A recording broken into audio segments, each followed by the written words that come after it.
Hello? Oh, definitely working now. All right. Thank you so much for all coming back, and thank you really to all of the presenters. It's been a really dynamic session, and I'm looking forward to kind of getting into the conversation with everybody. I'm Laura Metzler. I'm moderating with Uns Katan, who, like, we're also, I think both of us quite invested in a lot of the conversations that are happening as well. Just kind of to get started, I mean, Leeza started off with 3 really great questions in kind of the curatorial statement of who's collecting, why are we collecting, and what are we collecting. And I think kind of inherent in all of the conversation is, also this this why and how, and also what's kind of at stake, and what are we doing in the process of that. What kind of showed up a lot is these questions of longevity, responsibility, negotiation in different ways. I really loved the idea of the negotiation within the artist presentation by Ali, and also this kind of, when Pai Li brought up even like the conservation really being a lot of the work in terms of this like negotiation, then also with the work itself, and this kind of idea of longevity.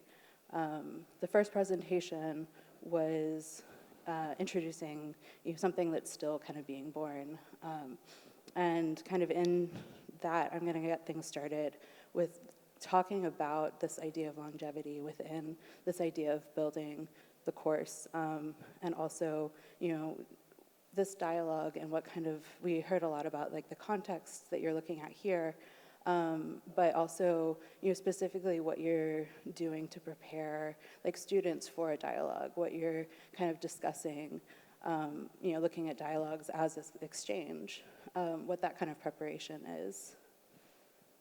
Well, I think it's interesting, the idea, one thing that I think we wanted to propose was the idea of collecting being something experiential, and by the very nature of something experiential, thus ephemeral. I think that's something that Leeza has brought up, the idea that, we can conceive of collecting as something beyond just a physical sort of repository of objects, and to challenge that notion. And I was very interested in some of the other presentations that really got to that point, from Pili talking about, the sort of challenges from an institutional standpoint of collecting things that may have either ephemeral qualities or challenge conservation standards, that might not be the sort of typical permanent sort of discrete object that a museum is most comfortable with, to what Ali was talking about in terms of her own projects as well. I thought that was so interesting, the idea of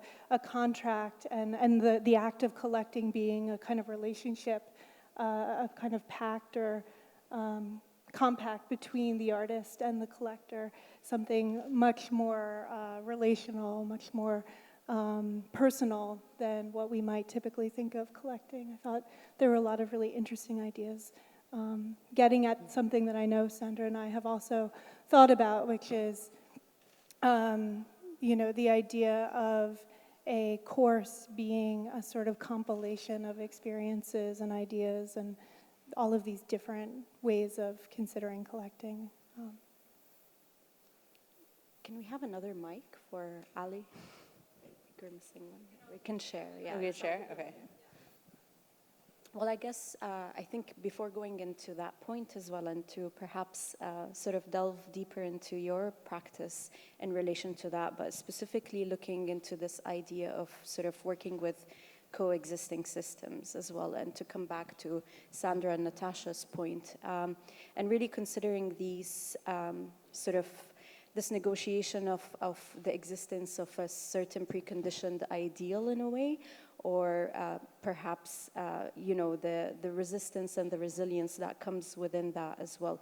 So I know within your practice as well, you're very interested in this duality as well, being Ali Wong, sort of the manager, and then Wong Kit Lee being the artist as well. So could you tell us a little bit more about that relationship as well, and that duality, but also expanding upon sort of a quote that I read earlier, where you said, we borrow everything from the time yet to come, and perhaps history is the interest rate. So to go back to this idea of representation as well, and sort of understanding that history is also nonlinear. So if you can touch upon some of these themes, that would be great. Yeah, it's interesting that, I think people are already calling me Ellie, but I'm trying to use my real name. So all my art project, I intentionally do it under my real name, which is Wang Kit-yi, my Chinese name. I just think Ellie Wang and Wang Kit-yi, they are both me. I'm just like two people in the same body. I just think sometimes when I think, Ellie as a curatorial person or administrative person, I'm more organized, and it's just like the way of thinking is very different. When I'm an artist, I just do whatever I want to do. I want to do something that it is crazy, and it is not necessarily have to be logical. But I guess then Ellie will check in, with my other self. And this goes back also to the idea of sort of, kind of dealing with logical organization, like you say, but basically your interest in sort of exploring systems or existing systems. You once also mentioned that sort of, each system has its own limits and every system breaks as well.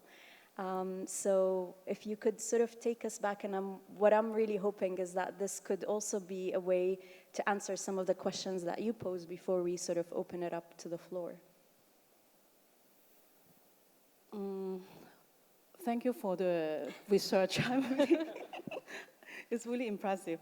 I guess my interest as an artist, I just really want to not necessarily go with the mainstream system. Then what else you can do? What's the other way we can play with? And yeah, I'm just interested in that. If I don't get a fancy collector to pay for certain thing, then what can I fund my own projects? Other than, of course I apply to grant, and that's helpful too.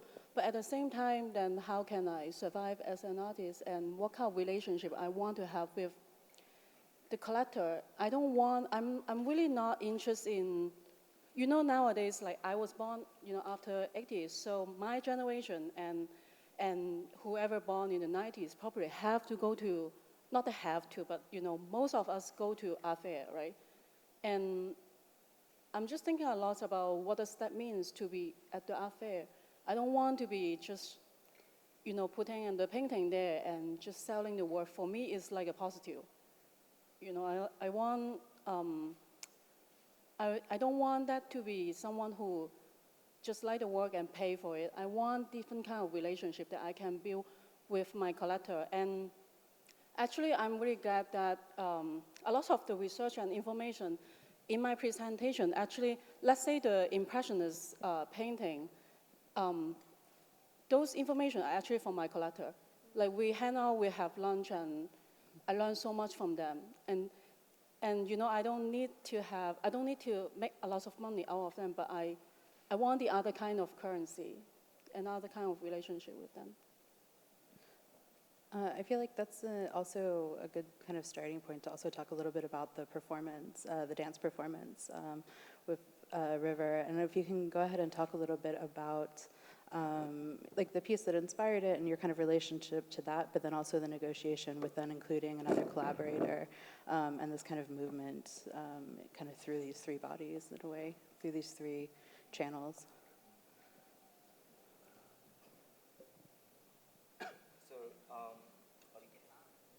It should be on, yeah. Oh. It's okay. Yeah. So the little background of this work is the title 20 Minutes for the 20th Century is originally a work from Tino Sega made in 1999, before he became famous.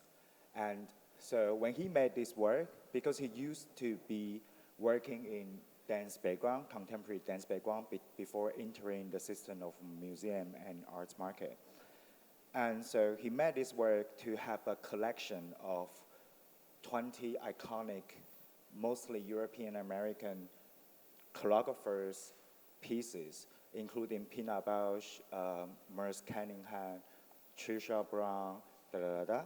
So he made a collage of a series of movements, and then that's his own definition or interpretation of the dance history or modern dance history of the 20th century. So when I got a chance to see the work many years later, I was thinking about, oh, so there is a layer of historical narrative, and of course, from my point of view, I got an approach of, I wanted to make a version of negotiation or kind of reflection to a way of narrating history, and as well as to look back myself and the context around me, which might be around the Asia Pacific, but at the same time to add a title called da da da but Asian. So it's like also to question what does it mean in a way. Yeah, so that's a little background. And to do that piece, I need a real dancer. Apparently, well, I know I look like a dancer, but I'm not a dancer. So I found Wen Zhongling. He used to work with B.O.T. Jones Dance Company in New York for 7 years before returning back to Taiwan. Yeah. So, and his body is a museum. His body is a collection of personal history of many different types of so-called contemporary dance training system, and also because he's, do you want to introduce yourself?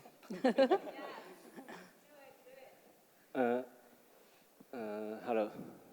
I grew up in Taiwan with a mother is a pioneer of Taiwanese folk dance. So, but I didn't start to dance until I was 18. Yeah, because I learned painting for a long time when I was a kid. So I wanted to enter the art school for the costume design, but my mother told me, oh, maybe you should learn how to dance. So they don't have a boys. You can easily get into the school, then transfer to theater department. So that's why I started dance when I was 18.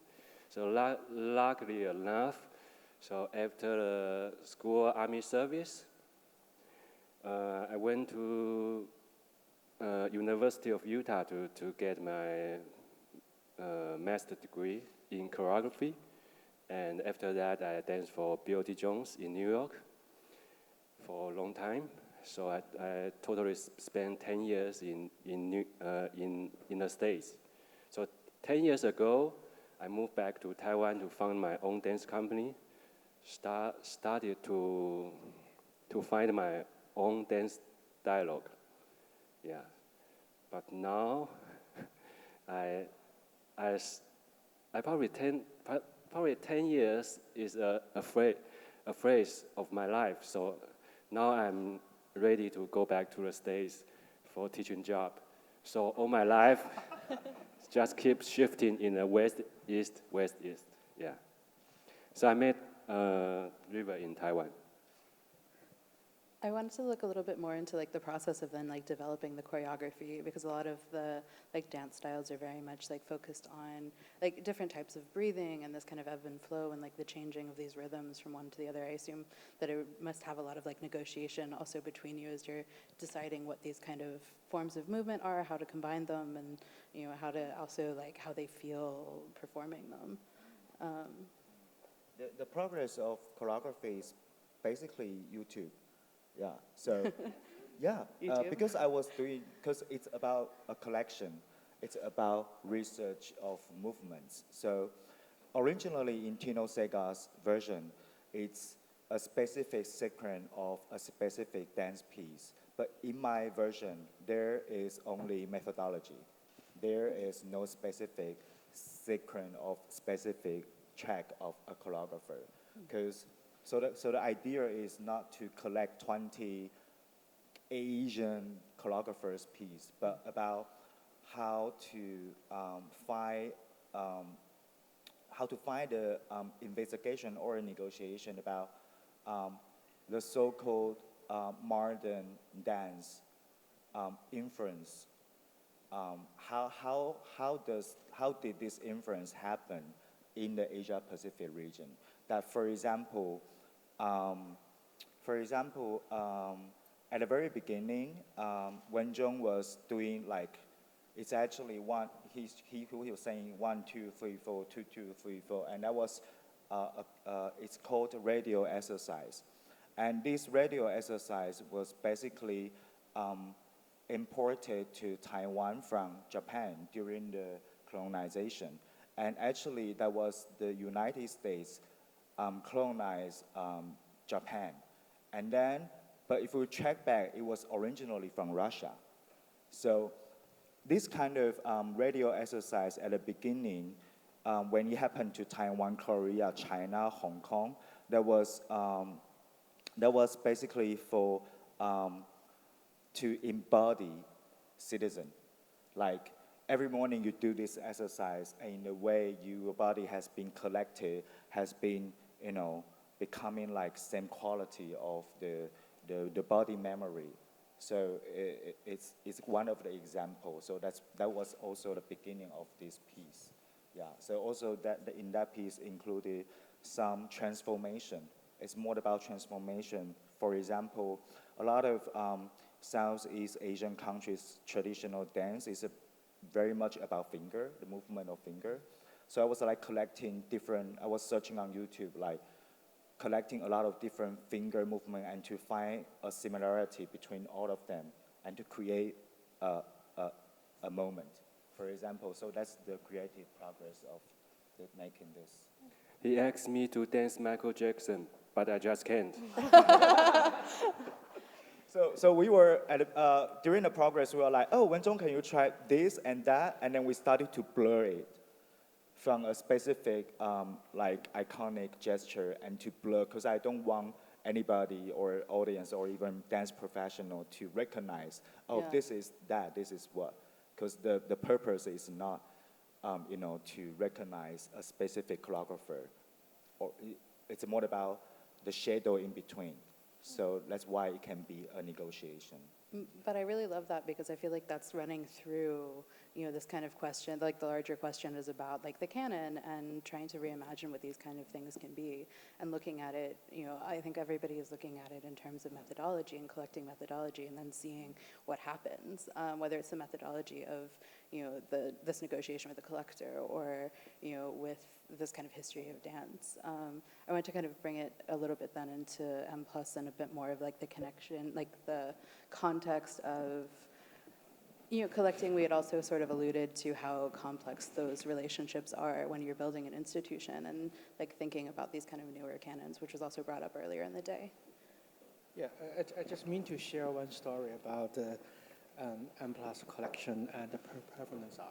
Yeah. That's like, so far it's the only performance art that we have been acquired. It's Tino Scigar's work, the security guard, kissing security guard. So basically, if you know Tino Scigar's work, that like he just want all his work exist in the form of the oral. So no any material things could be exist. So that's already a nightmare for our registrar. So we pay the money and we get something in mouse. So how you create, he even doesn't allow that to have the TMS, the museum collection records there.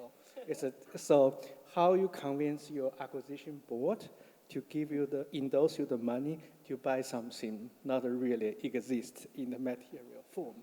So that's also kind of equal Ali's story what's the kind of connection between this kind of the collector and the artist. So luckily enough, we got one collector want to donate this work to us. So then we avoid the problem for the public, for the stakeholder that like we don't use public money. So one collector donate the work, 2M plus. And then I still can remember, it's a very nice story that during the Venice Biennale in 2015, we start to, after we pay payment everything, the collector even doesn't have one invoice, just like money paid and everything stuff. And then the work has to be delivered to us. And then 5M plus creators sitting on a round table with the artist, and the artist start to talking about the work. And then, so me, my museum director, and some other colleagues. So based on his ideas, the work will be exist only by telling the other people. If in one day I leave M plus, and then I have to tell somebody. So this already, my registrars really want to kill us because the people already start to leave in the museum. But that's also, I just want, it's a funny story, but I think it's also very important for us to understand the museum like M plus, how we always trying to push the boundary of the collecting, which is very important. The boundary is not about the performance. Think about the digital art. Think about how the art exists in all kinds of the form. I think a museum have to really find a way to include this kind of so-called non-permanent stuff, or this kind of the insecure, non-safe thing. So we just in the morning, him and I, which I talked about, we love the slogan for the worker center to that the museum should be a safe place for unsafe ideas. So that's really good. Yeah. I'm wondering, though, Pili, to go back to sort of Riverland's notions of sort of representation in the sense of response as well. I'm wondering about how, in reality, the collection as well manages to look into the ideas of relevance in sort of current cosmopolitan context as well. So if we're, again, looking at sort of history as canon, how do we sort of take that further? Yeah, I think that's, thank you for asking that. That's very crucial part for all the M plus creator when we began to collecting.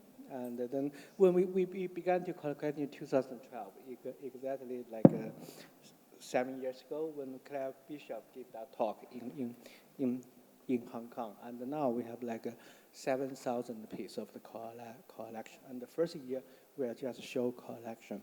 So that's we are sometimes, even within the curatorial team, we are quite bothered with this kind of because sometimes in nowadays, when you mention the canonic or authoritative, it's politically wrong. What we are talking about, we challenge the history. We want to decentralize everything. But the problem is, we don't really have a proper history or art history discourse in this region. Our history has always been parasite on the other side. You can't, some other museum in China or in other places, they also try to build up this kind of the narratives, but in a very nationalistic way. I think as Laura already said this morning, the most advantage or the most fascinating part for the M plus is due to this kind of tension between Hong Kong and the mainland China, we got a chance to build up an international museum. So when we're talking about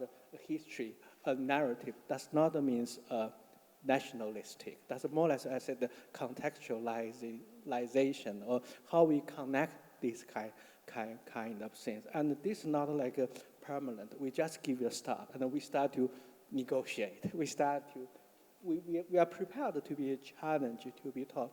So we have several shows. We give you the chronological display, but in the meantime, we insert a lot of subtitles there to recording this kind of the critical moment for contemporary art happen in this region. Just give you one example, ink art is a major thing for our region, which is not really covered that. So our ink art collection is very different from that in Taiwan or in China. We more treat the ink art is more an international or kind of the concept. So we also put not only the landscape painting from China, not abstracting ink, but also contemporary calligraphy in Korea, contemporary calligraphy in Japan, and how this can connect to the calligraphy in Arabia, like we are just thinking about this. So that's the way we talk about is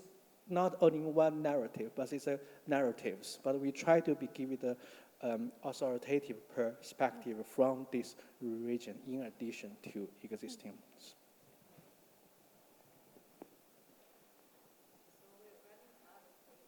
Oh, okay.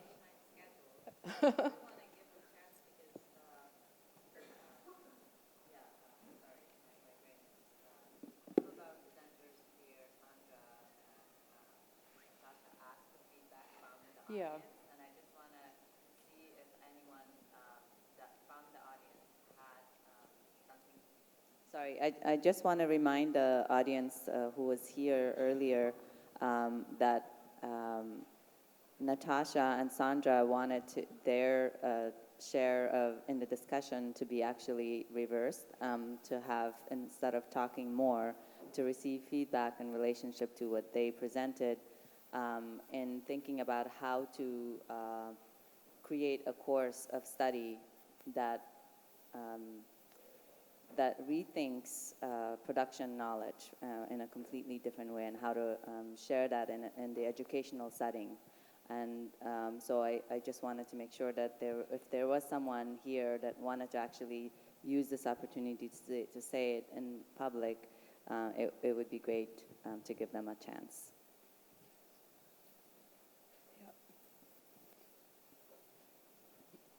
I just wanted to bring up the whole notion, if you're putting a course together, one of the things I found very interesting is to actually just go in and look at course readers. So look at different courses around the world that are related or tangentially related. What did some professor decide as a course reader? Because one of the things that defines a discourse actually is the field reader. And so one of the things, if we're talking about canon, do we embrace the canon? Do we reject the canon? By creating a canon, are we just perpetuating an oppressive form? I kind of look at the canon as something that I don't mind a canon. I want more canons. I want, kind of like a multiplicity of canons that we can start to put in relation to one another. So the whole idea of a field reader is a project of curation that can be resource light in the sense that the writings already exist. They just need to be selected, edited, and then contextualized, maybe with an introduction. And so that's a light way of introducing alternate canons. So.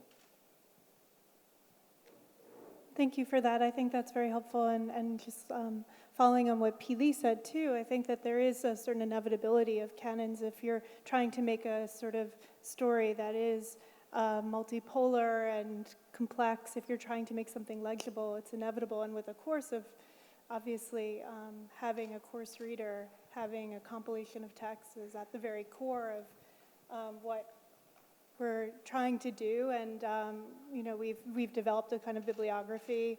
But if anyone else has suggestions beyond that, that might be something that you think is really useful or essential in thinking about these issues, that would be helpful as well.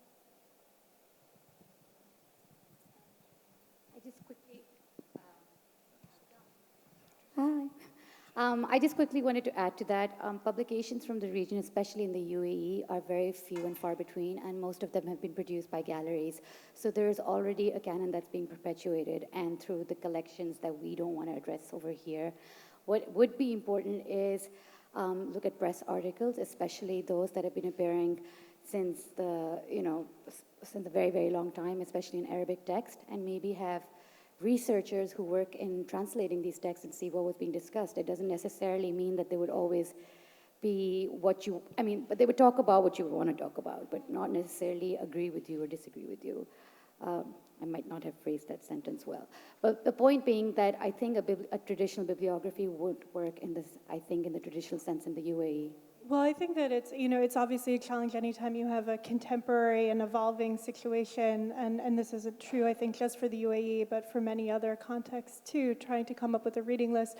If you're really trying to get at something of the moment, often you're relying on either things published by commercial galleries or more journalistic sources, art magazines, that there's not necessarily the kinds of academic texts that ideally we would want to exist. But no, that's very helpful and something to bear in mind. I mean, I think that we recognize that this is something that we could definitely use feedback on, and that's why I think the idea of collaboration or partnership has been really important to us in conceiving of this project.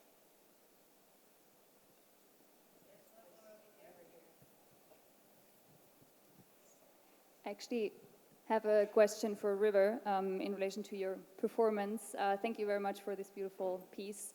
What I'm interested in is in your approach to, on the one hand, conceptualizing the performance, but then handing it over to the performer and stepping back into the role of an observer. Like, what is this process? How do you negotiate it? And what does it do to you as the creator to really let the piece unfold without having control over it in a way?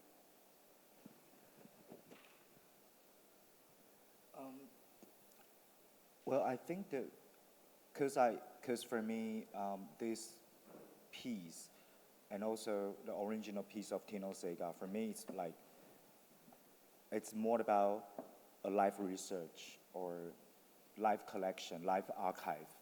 So since it's kind of a research-based progress, so I think that's why it can make sense that we work in this way. And we actually spend a lot of time doing research rather than working in studio, because we are not, sculpturing his body with specific beautiful movement of normally what you can see in the so-called contemporary dance production, but it's more about how to make a selection of this negotiation between personal memory and history, and also another wider range of the common sense, and also to address the common history.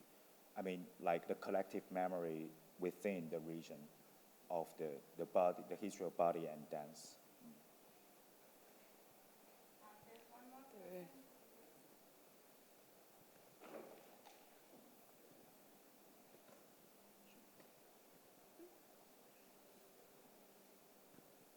I just want to go back to the earlier points where you were just to offer some reflections on the idea of development of a curriculum or a course. I think that if we're going to move towards an education or learning that's relevant for a future context that perhaps we don't know what that's going to be or how that's going to evolve, then I think that we need to look way beyond the textbook. And I think that given the nature of travel and global connection, whether it's through the internet or otherwise, I think that a curriculum needs to be one where its students are exposed to diversity, are exposed to diverse dialogue, and are exposed to various different types of international context. Because if they are then going to contribute to that international context, they need exposure to it. And perhaps that is something that's more modular, and perhaps it's a course that's not taught in one particular institution, but perhaps one that is taught in several different places that might not necessarily be educational institutions.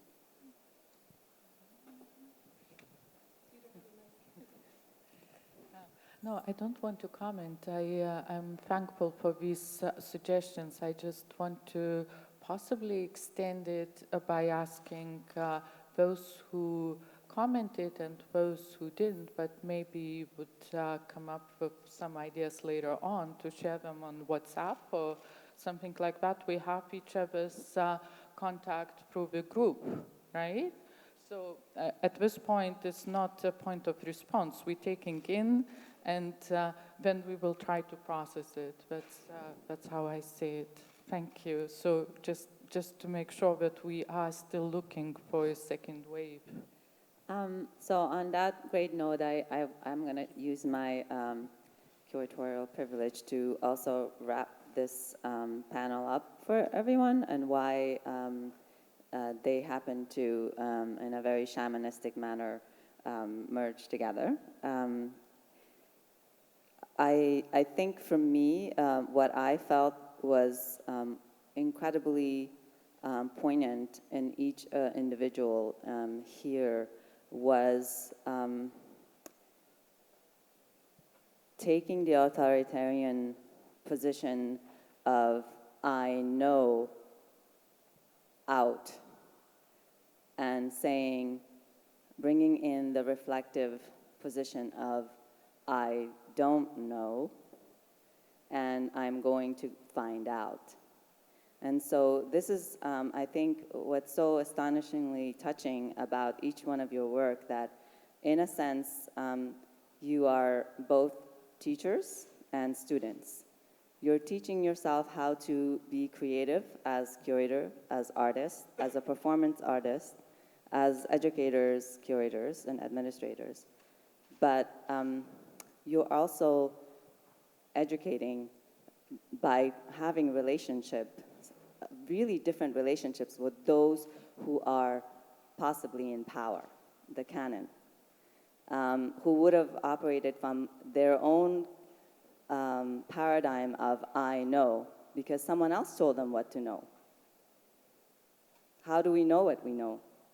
Someone in authority at some time in the past told us, that's what you should know.